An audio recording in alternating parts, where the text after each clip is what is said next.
Aynı adı taşıyan 3 farklı denizaltı, 3 farklı tarihte çarpışma yaşayabilir ve hatta batabilir mi? Saat 8 bülteni.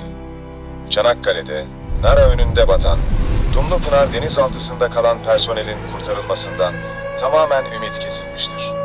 Tüm Türkiye'nin başı sağ olsun. İmkansız gibi gözüken bu acı tesadüf, Türk Deniz Kuvvetleri tarihinin bir parçasıdır. Komutan sıfatıyla sizlere birçok emirler verdim. Birçok mesajlar yolladım.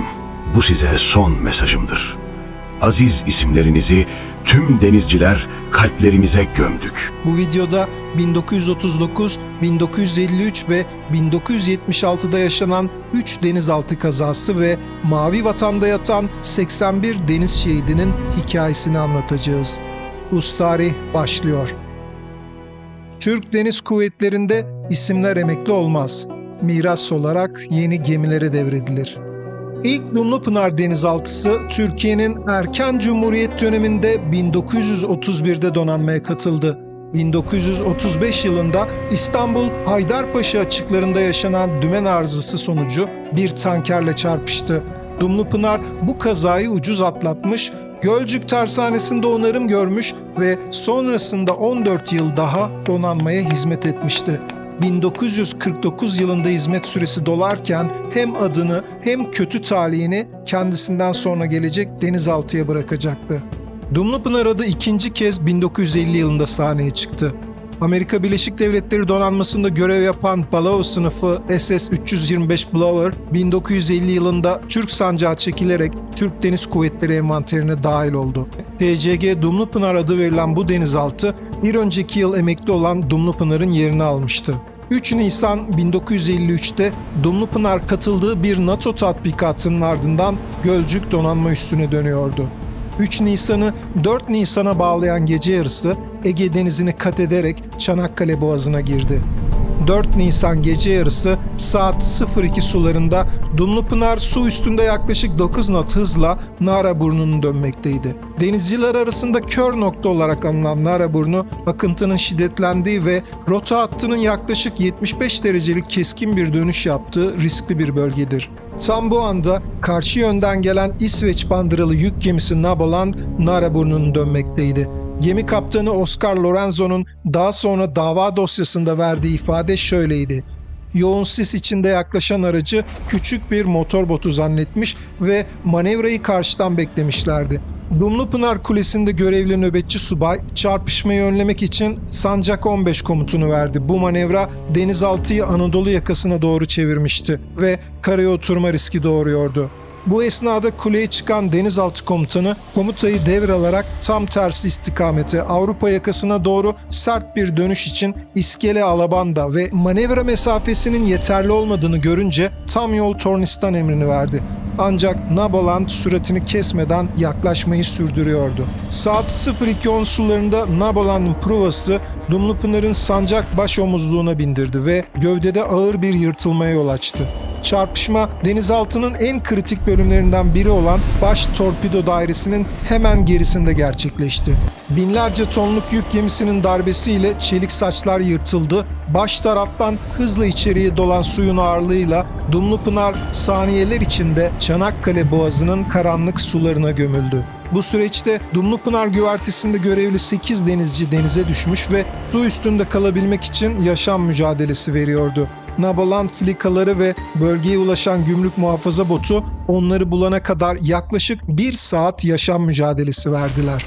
Denizden ancak 5 denizci sağ çıkarılabildi. Asıl trajedi ise denizaltının içinde mahsur kalanların verdiği yaşam mücadelesiydi. Dumlupınar baş taraftan su almaya başladığında içeride 78 mürettebat vardı. Çarpışmanın ilk anlarında yalnızca kıç torpido dairesine ulaşabilen 22 denizci hayatta kalabildi. Geride kalan 56 kişi ya farklı bölümlerde mahsur kaldı ya da ilk dakikalarda yaşamını yitirdi. Arka torpido dairesine sığınan 22 denizcinin yüzeyle tek bağlantısı battı şamandırasıydı. Bu şamandıra denizaltı battığında çelik halatla gövdeye bağlı şekilde yüzeye çıkan acil durum haberleşme sistemidir. Balao sınıfı denizaltılarda biri Pruva'da, biri Pupa'da olmak üzere 2 adet bulunur. Çanakkale Boğazı, Naraburnu'nda arama çalışmalarına katılan gümrük botları ve balıkçı tekneleri 4 Nisan sabah 6.40'da Battı Şamandırası'nı buldular. Batık denizaltı ile ilk irtibatı gümrük motorunun ikinci çarkçısı Selim Yoludüz kurdu. Dumlupınar'dan gelen ilk ses ise Assubay Başçavuş Selami Özben'e aitti. Arka torpido dairesinde 22 denizci kurtarılmayı bekliyordu. Saat 8.20 sularında gerçekleşen ikinci görüşme, kaza yerine gelen 1. İnönü Denizaltısı 2. Komutanı Üsteğmen Suat Tezcan ve Dumlupınar'dan Selami Özben arasında gerçekleşti. Alo, Dumlu. Evet Dumlu, ben Üsteğmen Suat. Evet efendim, ben Selami. Selami, nasılsınız? Biz geldik. Şimdi bana durumu anlat. Efendim, dizellerden yara aldık. Manevra dairesinde yangın çıktı. Bataryayı sıfıra alarak kıç torpido dairesine geçtik. Şimdi manevra dairesi suyla dolu. Kaç kişisiniz orada? Diğer dairelerle irtibatınız var mı? Yarım saat evvel kıç batarya dairesiyle konuştum. Şimdi cevap vermiyorlar. Merak etmeyin. Kurtaran geldi. Biz buradayız. Efendim, manometre 267 kadem gösteriyor. Doğru mu? Selami, kurtaran geldi. Şimdi kurtarma işlemine başlanıyor. Ben biraz sonra yine gelirim. Peki efendim. Selami Assubay derinlik manometresindeki rakamın anlamını biliyordu. 267 kadem yaklaşık 81 metreydi.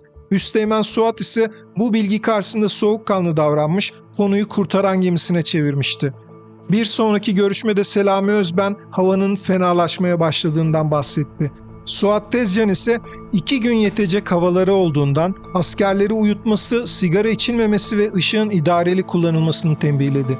Bu resmi olarak denizaltı personeli ile kurulan son iletişimdi. Bir sonraki aramada sadece inilti sesleri duyuluyordu. Saat 10.20 itibariyle mürettebat artık aramalara cevap vermiyordu. Son sözlerinin "vatan sağ olsun" olması Türk milletinin temennisidir. Henüz bir yıl önce Türk Deniz Kuvvetleri envanterine giren TCG Kurtaran, denizaltı ve gemi batıkları için özel kurtarma sistemleriyle donatılmış bir gemiydi. Kazadan yaklaşık 10 saat sonra bölgeye ulaşmış ve öğlen saat 12 sularında Şamandıra noktasında kurtarma çalışmaları başlamıştı. Kurtaran gemisinin en önemli özelliği su altındaki personeli tahliye edebilmek için tasarlanmış olan Makken kurtarma çanıdır. Bu çan şeklindeki odacık denizaltının kurtarma kapağına sabitlenecek ve mürettebatın sırayla yüzeye çıkması sağlanacaktı. Ancak bu operasyonun başarılı olabilmesi için bir dalgıcın denizaltıya ulaşıp çanı yönlendirecek kılavuz teli bağlaması gerekiyordu. Naraburnu en profesyonel dalgıçların bile tecrübesini zorlayacak çift yönlü derin su akıntılarına sahipti. Birbirine ters yönde akan katmanlar kılavuz halatlarını savuruyor, dalgıçların oryantasyonunu bozuyordu. Operasyon boyunca toplam 11 dalış yapıldı. Ancak denizaltının bulunduğu derinliğe inmek ve kurtarma çanı için gerekli kılavuz telini sabitlemek mümkün olmadı. Dumlupınar için umutların tükeneceği hadise yaklaşıyordu. Battı Şamandırası'nın denizaltı ile bağlantısını sağlayan tel, kurtaran gemisinin manevraları esnasında kopacak ve ihtimaller hızla tükenecekti. Denizaltıda oksijen eksikliği kadar tehlikeli olan bir diğer unsur, nefesle biriken karbondioksitti. Dumlupınar'ın karbondioksit tutucu kartuşları havayı yaklaşık 72 saat temizleyebiliyordu. Yani teorik sınır 3 gündü. Dolayısıyla 7 Nisan saat 02.15'te Dumlupınar için umutlar tükendi. 7 Nisan 1953 sabahında Milli Savunma Bakanlığı Dumlupınar için son tebliği yayınladı. Saat 8 bülteni. Çanakkale'de, Nara önünde batan, Dumlupınar denizaltısında kalan personelin kurtarılmasından tamamen ümit kesilmiştir. Tüm Türkiye'nin başı sağ olsun. Aynı gün öğlen saat 3'te Başaran gemisinde düzenlenen törende şehitler için denize çelenkler bırakıldı. 20 yıl sonra Türkiye'nin 6. Cumhurbaşkanı olacak Farik Korutürk o gün denizaltı filo komutanı olarak şehit denizcilere şu sözlerle veda etti. Komutan sıfatıyla sizlere birçok emirler verdim. Birçok mesajlar yolladım. Bu size son mesajımdır. Aziz isimlerinizi tüm denizciler kalplerimize gömdük. 4 Nisan Türkiye'de deniz şehitlerini anma günüdür. Her yıl Dumlupınar'ın battığı noktada denize çelenkler bırakılarak deniz şehitleri yad edilir.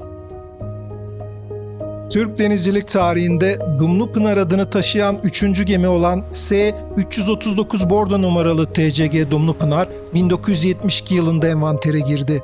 1 Eylül 1976 gecesi Çanakkale Boğazı'nda seyir halindeyken zincir bozan açıklarında Sovyet bandıralı Fizik Vavilov yük gemisiyle çarpıştı. Çarpışmada sancak bordoda açılan yarıktan su almaya başlayan Dumlupınar son manevrayla sığlığa oturtulmasa batma riskiyle karşı karşıyaydı.